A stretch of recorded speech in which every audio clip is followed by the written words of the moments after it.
Hey everybody, welcome back to Deep Space. My name is Ben. I am a licensed clinical professional counselor, and this is Deep Space. I'm glad you found it. This is a space that we have made to talk about the things that, as a licensed clinical professional counselor, things that I'm learning and things that are coming up in my office.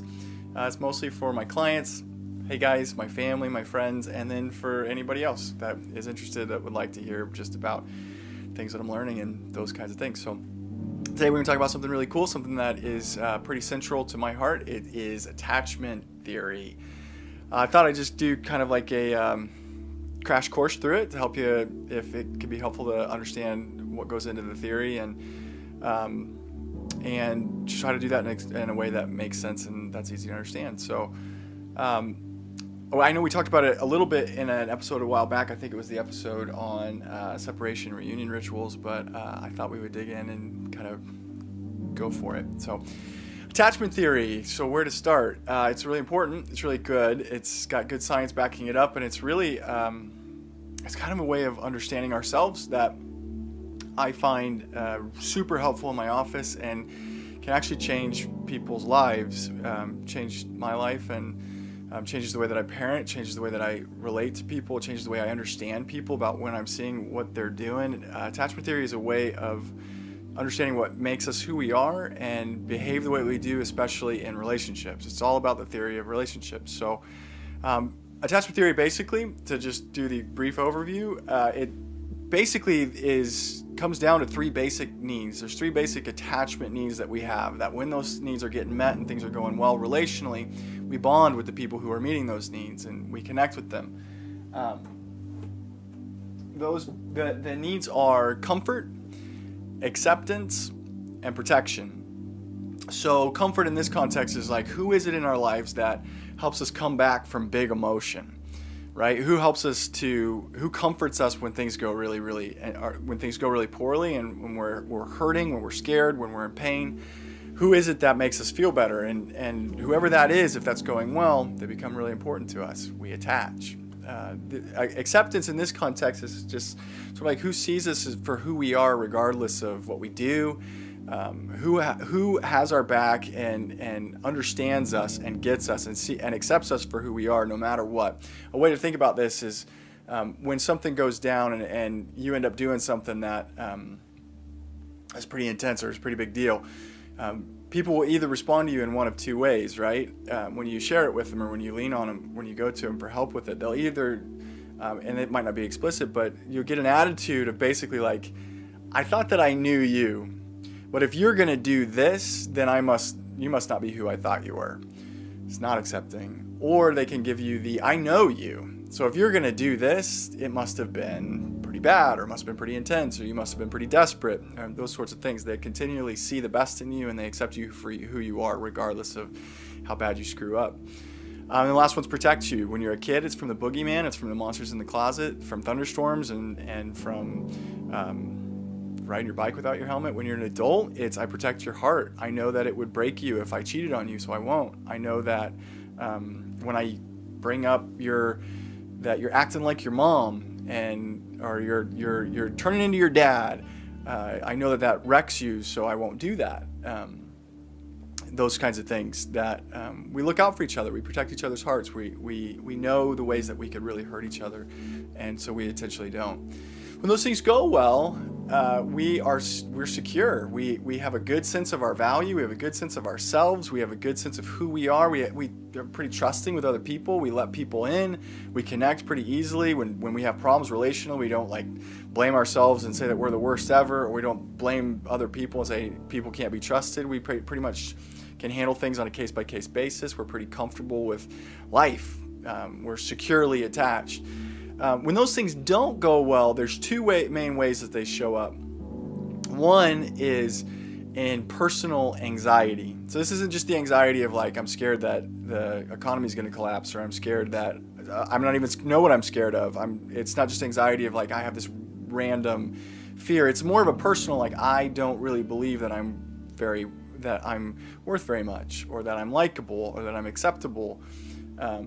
So this kind of anxiety is more about how you feel about you than it is about a general fear of the world. So the other thing that happens is avoidance. So if anxiety is about me, avoidance is about you. Avoidance is how comfortable are you with closeness. Avoidance is that I'm not comfortable with closeness, that I'm not comfortable with you needing me, and I'm not comfortable needing you. I don't trust you. I don't think that you're going to be competent. I don't think that you're going to take care of your stuff, and that so I'm not going to depend on you. Avoidance is when your roommate comes into the room and she's crying and she's got a lot on her mind, and you look at her and you've got this feeling of just like, man, can you go do that someplace? So I don't want to be a part of it. I don't want to be close. I don't want to be emotionally vulnerable or connected. So I thought I would draw really quickly kind of the ways that shows up, and there's kind of a cool implication of how that determines sort of what we end up being like in relationships, which ends up being kind of like more than just, I mean, that kind of seems like how you are in your relationships is sort of like how you typically are. So I'll bring out, we haven't done the whiteboard in a bit, so I hope this doesn't jack with the lights, but hey, welcome back, whiteboard.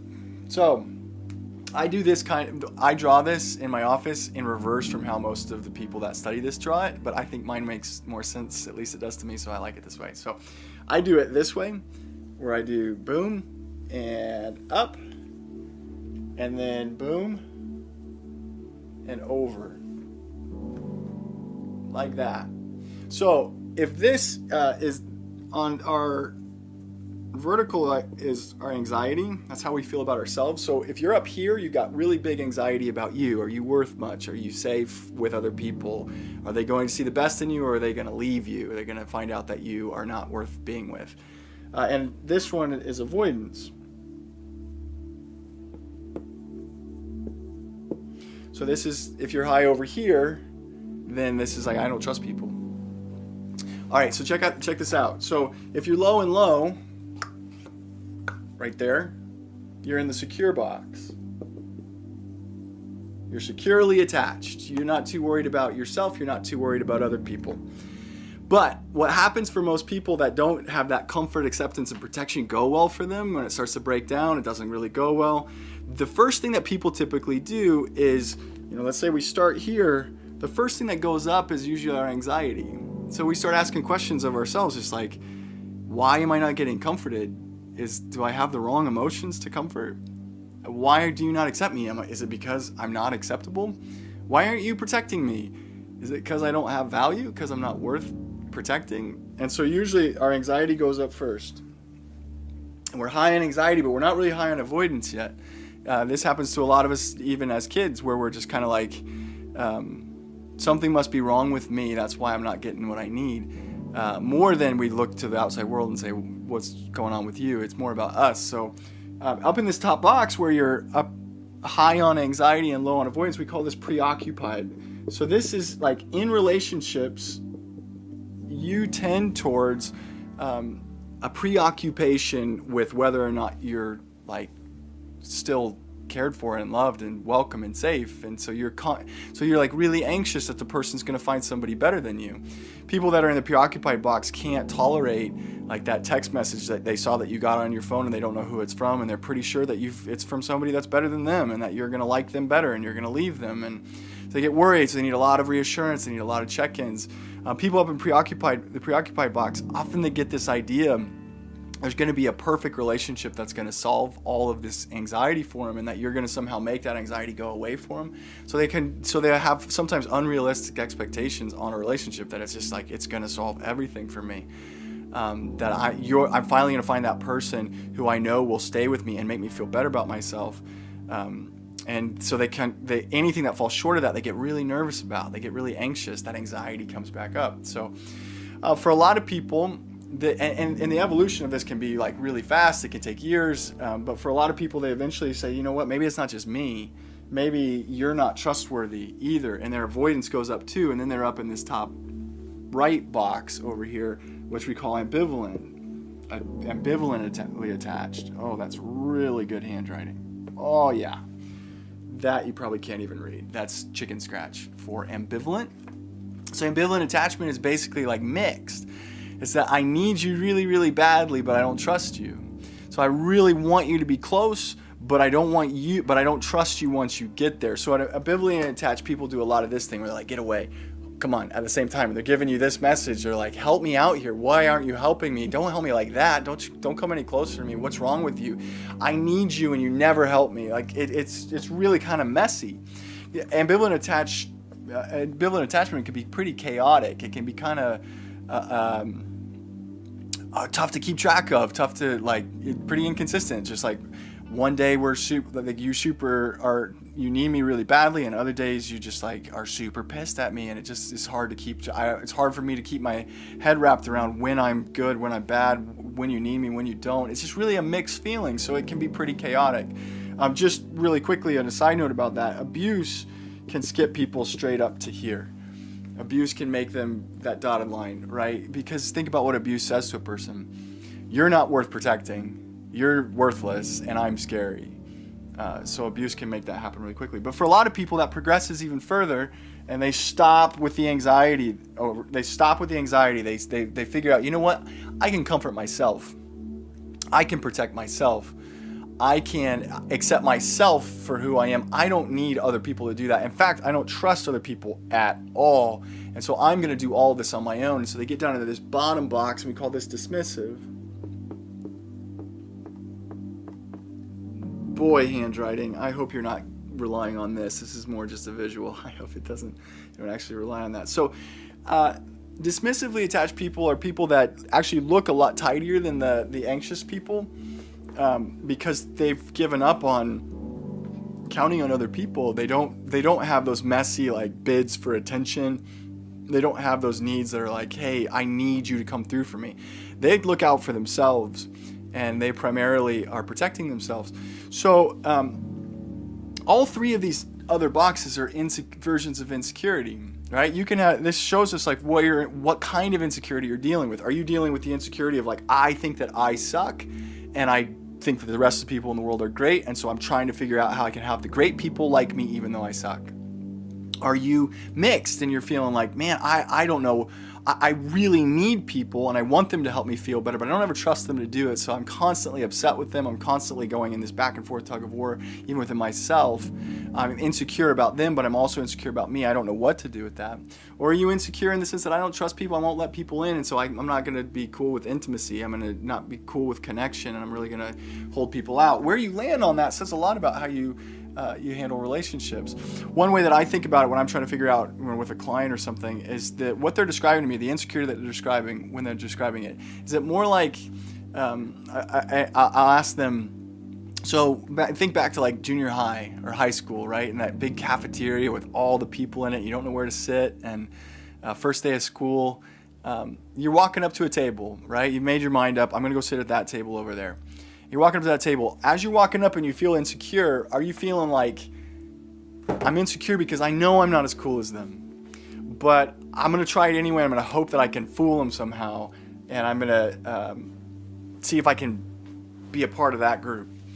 Or are you feeling insecure of like, these people are idiots. I feel like I'm great, but high schoolers, junior hires, they're dumb, and they might turn on me even though I deserve to be in this group. They might not let me be in. Or some mix. Where you're looking at it going, I'm no good, but they aren't either, and I'm really nervous about the whole thing. That can help kind of tease out, is it anxiety, is it avoidance, which one are you feeling? So one cool thing about attachment is if you notice yourself on that board somewhere, if you saw some insecurity, some avoidance, some anxiety, that's just contextual. That's just for a specific relationship. This is talking about what relationships are like for you. They're not talking about who you are. You can adjust how relationships go for you. You can talk to people, you can form connections that end up being safe and that end up showing you that, hey, you're not alone, and that can help you work through where some of your insecurities came from, your anxieties. They can help give you comfort, accept you as you're working through stuff, and protect you from even yourself as you've established maybe patterns that have beat yourself up with your own anxiety or your own avoidance. Things like that. So there's hope that's not written in stone. It can adjust, and the best way to adjust it is healthy relationships with healthy people. When you're able to do that and you're able to get that thing managed and you're able to get more securely attached, it will change everything in your entire life. It will change. If your relationships change in that way and you're able to bond, it will change how comfortable you feel with yourself, how comfortable you feel with other people. It's a way of addressing your insecurities. So I love it, and for those of you that are coming to my office, just know that this is what we're going to continue to work on, that I'm here to comfort you, and I accept you for who you are, and I'll look out for you. For my friends and my family, I love you guys, and just for what it's worth, you're in my heart in this way, and you have my acceptance, and I will comfort you whatever you're going through. I've got your back, and I'm with you, and if there's any way that I can look out for you and protect you, I'll do that, because that's how I feel about you, the people that I love. So my hope is that we can do that for each other, and that we can continue to grow that and spread the love, right? That's all what we're all about here at Deep Space. So feel free to share this with anybody else. Hit like and subscribe if this is the kind of thing that you're into. More videos are coming. Keep an eye out for Friday. I hope we're gonna do it this Friday. We're gonna drop our first uncomfortable couch episode, which should be super cool. I might do a little quick video intro for it, but that'll be coming on Friday. Keep an eye out for that. I'm really excited about that too. So so as we go, remember that you're loved, remember that you are accepted, remember that your emotion matters, and that comforting it is accurate. Comforting your emotion is a reflection of what is real and what is healthy and what is good. You have that from me. I hope that you can even take a bit of that from these videos. I love you guys. Take good care of yourselves. I will see you next time. Bye-bye.